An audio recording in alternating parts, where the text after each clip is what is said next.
रणजीत विक्रम और पार्वती अभिनीत एक ऐतिहासिक नाटक थंगान भाग है, जो उन्हें लोगों की कहानी है जिन्हें सोना निकालने के लिए पोलार माइनफील्ड में ले जाया गया था। फिर भी ये जब एक कीमती धातु निकालने का काम शुरू करते हैं तो उन्हें अलौकिक शक्तियां जैसी बाधाओं का सामना करना पड़ता है।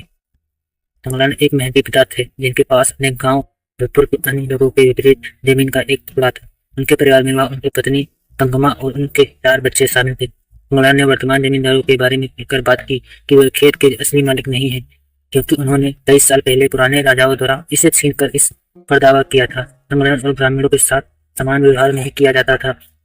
फिर भी उनके समुदाय की महिलाएं जमींदार की पत्नियों की तरह ब्लाउज के साथ साड़ी पहनकर एक शानदार जीवन जीने की उम्मीद करती थी। थंगलान जो था वो एक दिन अपने बच्चों और पत्नी के समेत सो रहा था, तो बच्चों उनसे जिद करने लगे कि पिताजी कहानी सुना। तो तब थंगलान ने आटे की कहानी सुनाई थी सोने के बारे में। तो वही कहानी यहाँ पे बताई जा रही थी। थंगलान को अपने बच्चों को अपने पूर्वजों की कहानी सुनाने में मजा आता था।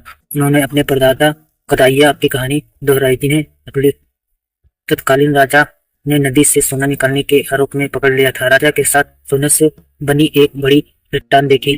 कदियान ने दावा किया कि राजा भूमि पर कब्जा नहीं कर सका, क्योंकि एक यह भयभीत जादूगरनी आरती द्वारा संरचित थी। राजा और उसके लोगों ने बिना किसी परवाह के भूमि पर कब्जा करने का प्रयास किया, लेकिन कोई फायदा नहीं हुआ, क्योंकि आरती और उसके लोगों ने उसके रास्ते में हर तरह की बाधा डाली। उदाहरण के लिए उन्होंने सांप बनकर राजा के आदमियों पर हमला कर दिया। कदयान ने दावा किया कि वह उसे हरा सकता है, लेकिन उसने आरती पर कब्जा करने के बदले में अपनी पुश्तैनी जमीन मांगी। जैसे ही उसके लोग आरती और उसके आदमियों के साथ एक भयानक लड़ाई में शामिल हो गए, कदयान ने अंततः अपनी ताकत के कौशल से उसे पकड़ लिया। उसके आतंक से वह टीला जो सोने का बना हुआ लग रहा था, आरती ने अपने शक्तियों का उपयोग करके मिट्टी में बदल दिया। राजा के साथ ब्राह्मणों ने भगवान बुद्ध की मूर्ति पर से काटने का फैसला किया, जिन्हें वे एक संत के रूप में संदर्भित करते थे। ताकि दल का मानना था कि यह एक जादूगर है जो आरती की शक्ति और भूमि पर कब्जा करने में उनकी असमर्थता का कारण है। क्रोधित आरती ने ऐसी चीख निकाली जिससे सभी की मौत हो गई, यहाँ तक कि राजा कादयान की नहीं। उसी समय कदयान ने उसका पेट काटकर उसकी हत्या कर दी। जैसे ही उसका खून खेत में बहा, उसने भूमि को सोने में बदल दिया। उनकी फसल किसने बर्बाद की? जैसे ही थंगलान ने अपनी कहानी खत्म की, आधी रात में उसकी जमीन पर आग लगा दी गई। संभवतः जमींदार और उसके किराए के लोगों द्वारा उनकी अधिकांश फसल आग में नष्ट हो गई थी। इसीलिए वह जमींदार को कर देने में असमर्थ थे और जमींदार का कर्ज और चुकाने के लिए उन्हें मजदूर करने के लिए मजदूर होना पड़ा। जयपुर के लोगों ने थंगलान की शक्ति को छीनने का तरीका था, ताकि ग्रामीणों को जमींदार बताने की उसकी कहानी को खत्म किया जा सके। थंगलान लॉर्ड क्लेमेंट से क्यों जुड़े? जैसे कि फिल्म की शुरुआत में दिखाया गया है कि लॉर्ड क्लेमेंट का पता था कि पोलर गांव में सोने की खदानें हैं। अंग्रेजों को अपना खजाना भरने के लिए सोने की खदानें निकालने की जरूरत है।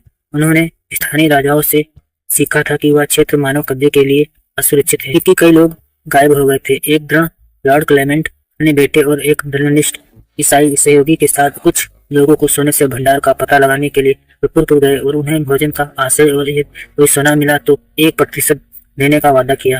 प्रारंभ में गांव के पुरुष और महिलाएं वो काम करने के लिए उत्कर्ष नहीं थे, क्योंकि उन्होंने इस क्षेत्र में कई अलौकिक घटनाओं के बारे में सुना था। यह क्षेत्र भूतों से घिरा हुआ है। छलांग लगाने और सोने की तलाश में क्लेमेंट की यात्रा में शामिल होने का फैसला किया। उन्हें आशा था कि वे काम करने में सक्षम होंगे और उनके साथ सम्मानपूर्वक व्यवहार किया जाएगा। जंगल पार करने के बाद क्या हुआ? लगभग 8 लोग जंगल पार करके सोने के भंडार की ओर बढ़ने की यात्रा पर निकले। थंगलान की मति भ्रम होने लगा, क्योंकि उसे अपने चारों ओर हर जगह आरती के दृश्य दिखाई देने लगे, जिससे उनकी अंतिम गंतव्य तक पहुंचने के रास्ते में रुकावट आ गई। थंगलान लगभग डूब ही गया था, लेकिन समय रहते ही उसे बचा लिया गया। एक बड़े रवान में पहुंचने पर समूह को एक जल निकाय मिला, जिससे वह अशोक के संत की पूर्ति से थंगलान की कहानी का सिर मिला जो उसने सुनी थी। उसके पिता ने उसका सिर पानी से बाहर निकालने में मदद की और उसने प्रक्रिया में उसे फिर से आरती का सामना करते हुए दिखाई दिया, जिससे थंगलान को फिर से बचाया जाना था। समूह से सोने की तलाश में उसे जमीन पर खुदाई करता रहा, लेकिन कुछ नहीं मिला। थंगलान समुदाय के लोग बेचैन हो गए थे, क्योंकि उन्हें लगा कि उस जगह के बारे में कुछ भयानक और अजीब और धर्मनिष्ठ ईसाई अंग्रेज उनके चारों ओर बुराई की उपस्थिति के बारे में बात करने लगे। उन्हें थंगलान की आपसपूर्ण होने के दोषी ठहराना शुरू कर दिया और उसे राक्षस कहा। कई बाधाओं का सामना करने के बाद क्लेमेंट को लगभग मार डाला था। समूह में अंततः एलिफेंट हिल्स को पार कर गया, जो थंगलान की कहानी वर्णित विशाल चट्टान संरचना है, जिससे संकेत मिलता है कि उनकी कहानी में वास्तविक घटनाओं का वर्णन किया गया है। जो कई साल पहले वास्तविक समय में घटित हुई होंगी। अशोक की मूर्ति के शरीर को ढूंढने का भी जुनून था, जो उससे मिली प्रतिमा को जोड़ने के लिए थंगलान और आरती का इतिहास किया था। जब थंगलान क्लेमेंट उसके लोगों को खिलाफ लड़ रहा था, नगर समुदाय ने फिर से हमला किया और इसके बाद गरज, बिजली और बारिश हुई। आरती से आमने सामने आने के बाद थंगलान को एक फ्लैशबैक, जहां उसे सदियों से अपने जीवन का उद्देश्य याद आया। जैसे ही ब्रज अतीत की ओर मुड़ा, आरती और आरा ने एक दूसरे से शादी कर ली और यह समझाया गया कि एरन थंगलान का पुरुष था, जिसे सोने रखने वाली की भूमि की सीमाओं की रक्षा करने की शक्ति दी गई थी। आरती को ही सोने का भंडार की सुरक्षा का काम सौंपा गया था।